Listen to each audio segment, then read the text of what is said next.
Hey, what's up guys? In this video I'm going to be going over the Randall Rd1H head coupled with the Randall RG8 speaker cab to go with it, so stay tuned, don't go anywhere.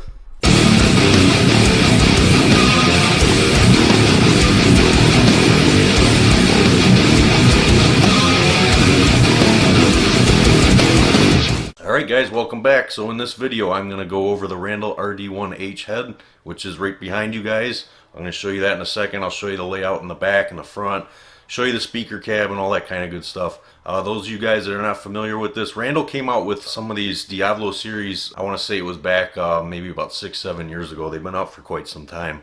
This one in particular is a 1-watt head. They made the 5-watt, they made a 20-watt, and they made a 45-watt. They all had different kind of tubes and circuitry and whatnot. But for the most part, they were a high gain amp in a smaller package, a more affordable package. So that's what I'm going to go over with you guys today. But the reason why I purchased this is my Boss Katana that I've been using for a little while, it's been kind of giving me problems where it'll just switch out of the channel that I have selected for no apparent reason. Cannot figure it out. And it's just this whole digital thing I'm just kind of trying to get out of. I'm going back to just simplified stuff, which is definitely the amp that's right behind you guys. Yeah, I've always wanted that tube kind of sound again. And all the reviews that I've seen on this amp, nobody really had anything bad to say about it. And obviously the brains behind that, Mike Fortin, dealing with the circuitry and just making a really good high gain amplifier for people in a situation like myself and probably a lot of you guys out there that you got to kind of keep it down if you live in like an apartment like I do, where you can't really crank your amplifier. Which another thing I can get into before I whip that camera around and show you guys. I had to get rid of my PV6505. It turned into basically a money pit. I thought it was going to be something that I could utilize with an attenuator, and I couldn't find like a solid answer, to find the one I was looking for. And even if I did, it was way out of my price range just to be able to play the thing at a bedroom level. So I ended up parting ways with that actually yesterday, and yeah, I never got a chance to enjoy it, but I sold it to a pretty cool metalhead that's having a blast with it, so I'm really happy. I'm just glad it got in the hands of somebody that can actually enjoy it to its fullest capacity, because I certainly couldn't, not in the current situation that I'm in right now. But let me turn that camera around and I'll show you guys what this looks like. So here's the front of the amplifier, the Randall Rd1H Diavlo. As you can see, very, very simple, very cut and dry. Just got a gain knob right here. There's your tone. There's your main volume. There's your on and off, your main power. And then you got right here this little toggle switch that will toggle between like what kind of distortion you're going for. I gotta look up what this abbreviation this stands for, but I'll get back to you guys on that. I'll splice that in there and some text or whatever the shit. So that's basically when I left off with the Morbid Angel cover. Those were my settings as far as when I was playing through my headphones, and then when I obviously play it back, it does sound different through my speakers. That's just something I gotta fine tune as I get better at this.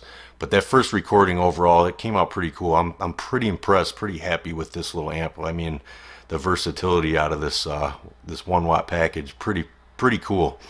And then right here, this is the 8-inch speaker cab that came with it. Guy who sold this to me, I got a really good deal on this, and mint condition. I mean, it's basically a brand new amp, and it wasn't what the guy was looking for. He was looking for something else, so I wanted to snag it and take a look at it with you guys. And let me show you the back side of it. Oh, before I do that, so I got my noise gate up here. This is the key and the gate. And then over here we have the KFK MXR 10-band EQ. My main controls, if I want to really shape my overall sound, I get it from here. That thing freaking kicks ass, and it does a good job. I mean, this thing takes pedals really well, and yeah, I'm pretty damn impressed by it. So let me show you the back side of the amp so you can see what that looks like. Alright, here's the back side of the amplifier. Back of that ass. Here's of course your power cable right here, and your speaker output, which runs right into my little 8-inch speaker here. This is a 35-watt, by the way. I'm going to be getting into something else. This is probably pretty good for just jamming in here. In between, in conjunction with doing my recording on the computer, and then just kind of jamming out in here. But I want to get into maybe a 2x12 for my living room, and that way I can get a lot better sound out of it. Maybe find something with some greenbacks or some vintage 30s. Still kind of kicking it around, don't know what I want to do quite yet for that, but I'll figure it out here. pretty soon. And then here is your speaker emulator. That's how I was able to run into my Focusrite Scarlett 2i2 and do the recording for the Morbid Angel cover that I just recently uploaded. If you guys have not checked that out, I'll provide a card for you right here so you can go take a look. And then this switch here is ground and lift.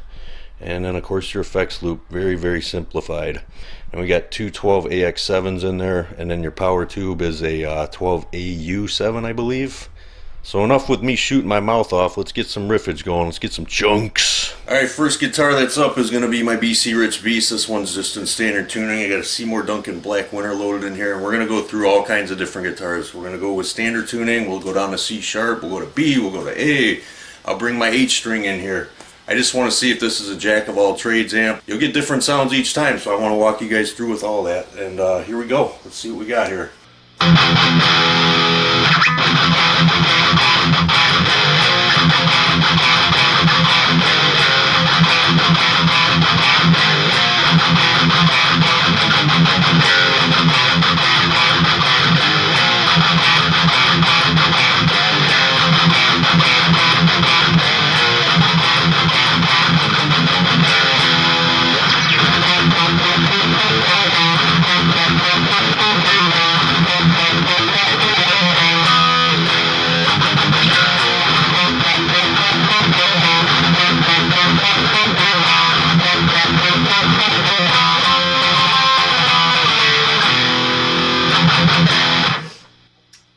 Let's try some tremolo pick stuff.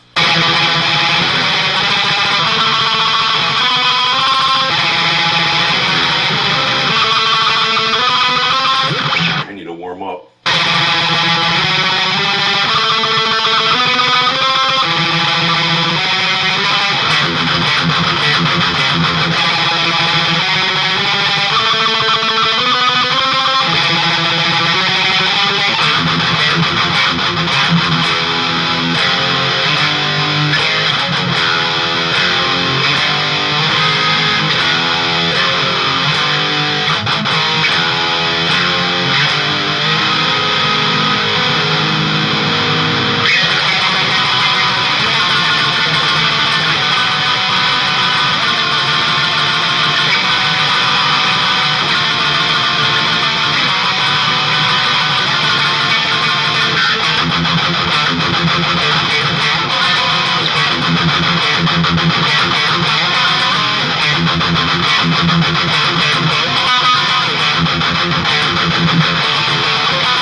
Let's try another guitar. Alright, round two is the Washburn Solar V with the, what the fuck was in here?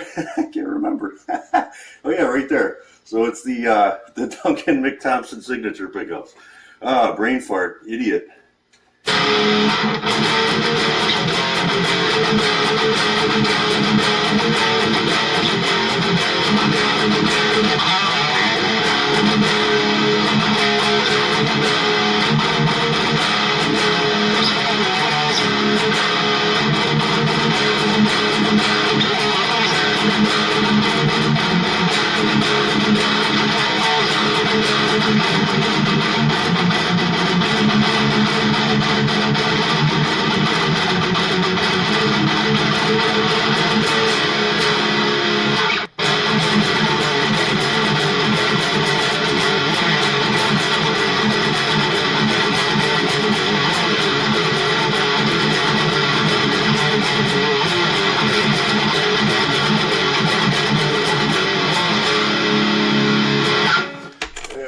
F with the knob a little bit.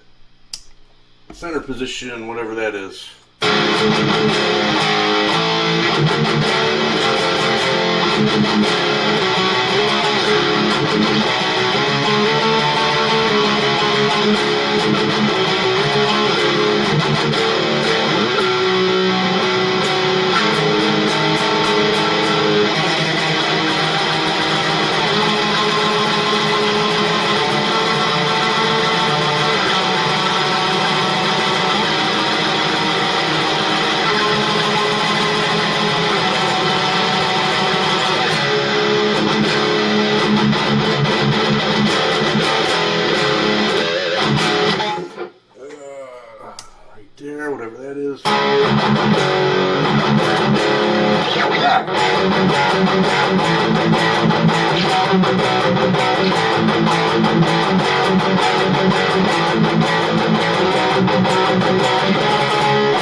Alright, let's go grab another guitar. Jackson Corey B 7-string loaded with the Seymour Duncan Blackouts. So here we go. Tune to B. Last guitar was C sharp.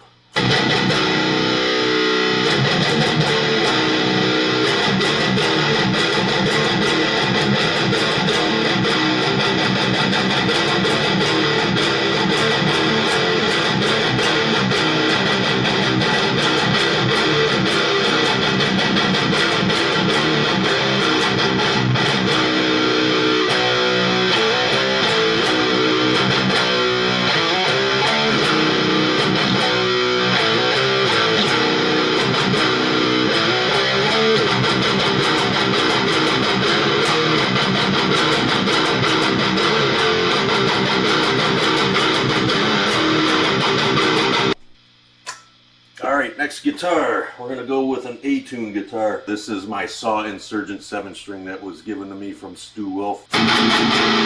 And I got a Seymour Duncan Retribution. That's a Dino Kazaire's signature pickup.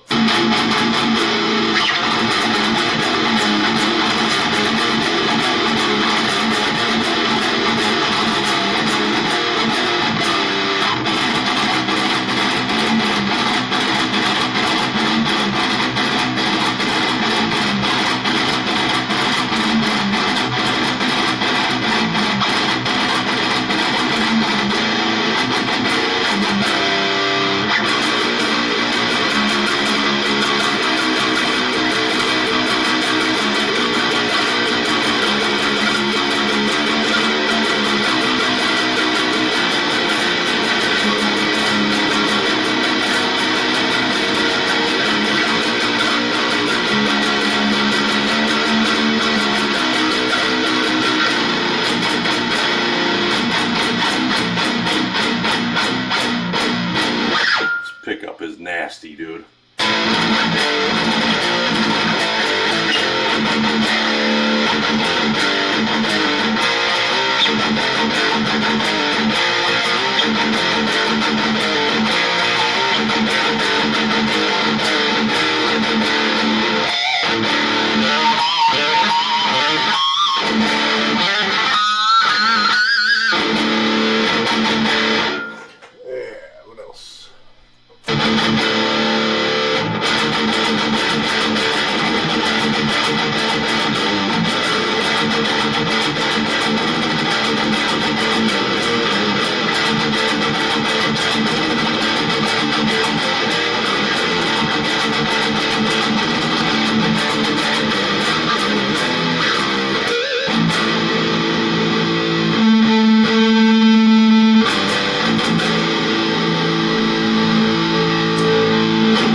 Guitar is going to be the H string. Yeah, we're going to pull that in here. Alright, lastly for this How It Sounds in the Room demo, before we move into the speaker emulation, this is my Agile 828, my Intrepid 828. This has just got EMG 808s in it. So let's see what we got here.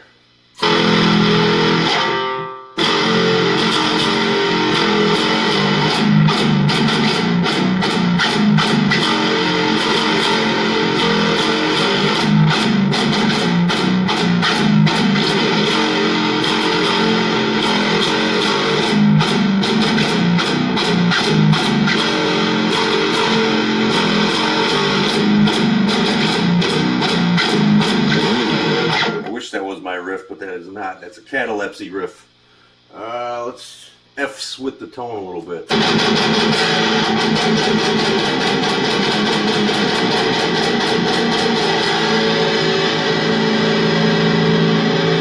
This one is tuned to low E, by the way, standard.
Sounds a lot like my Fort and Nameless plug-in, like very, very close. Let's see with this guitar.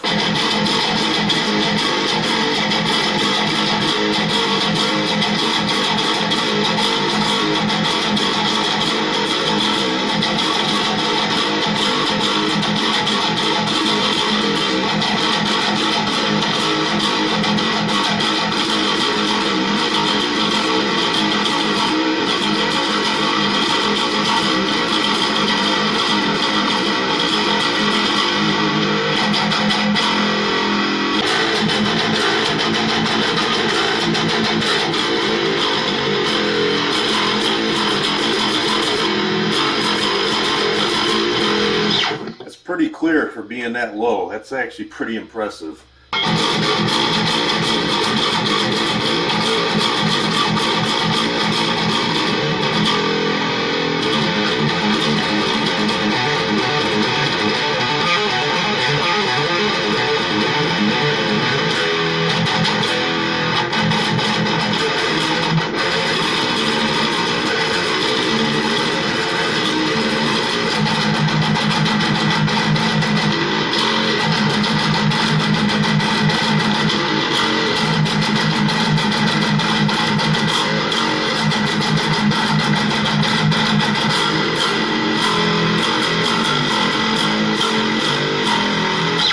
Dude, I got to do some more recordings with that. That sounds freaking sounds awesome.